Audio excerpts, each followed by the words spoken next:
Hello everyone, today's activity is called Team Bowling and is for grades 5 through 8. I adapted this game from a Phys Ed Games activity, which I will link in the description below. The equipment you will need will be based off how many courts you have to create. For each court, you will need 8 cones, 6 bowling pins, 2 playground balls, chalk to mark off the crease area, and athletic pennies for each student, different colors to identify the teams. Before the class begins, you will need to create the courts that were previously mentioned.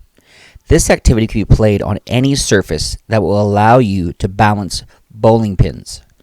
But for this video demonstration, we will be playing on basketball courts. I like to play the width length of the basketball courts. That way I can get 2 games on 1 court. Start out by placing your cones along the baseline and half-court lines of your basketball court to mark off the boundary lines for the game. In the middle of your court, along the sidelines of the basketball court, place down 3 bowling pins about 2 to 3 feet apart. You don't want one pin to knock over the other. Now with chalk, make a crease area that best fits your students' abilities.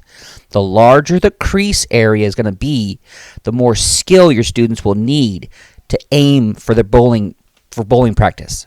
Each team will start out on their own side of the court and with their own playground ball. The objective of this game is to be able to knock over the other team's pins before they knock over yours. One rule that I have is that players that have the ball in their hands may not take steps with their feet, but may pivot a foot to move around or to prepare to roll the ball.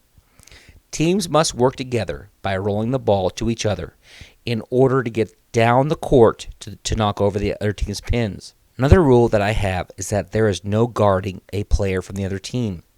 Students may steal the ball by intercepting it on the ground, but cannot be inside the crease area to protect a pin from falling over. And that's basically it. Change anything you want. It's up to you. You're the teacher. You know what's best. And as always, be the best PE teacher you can possibly be. Till next time, see you later. Physical education for free.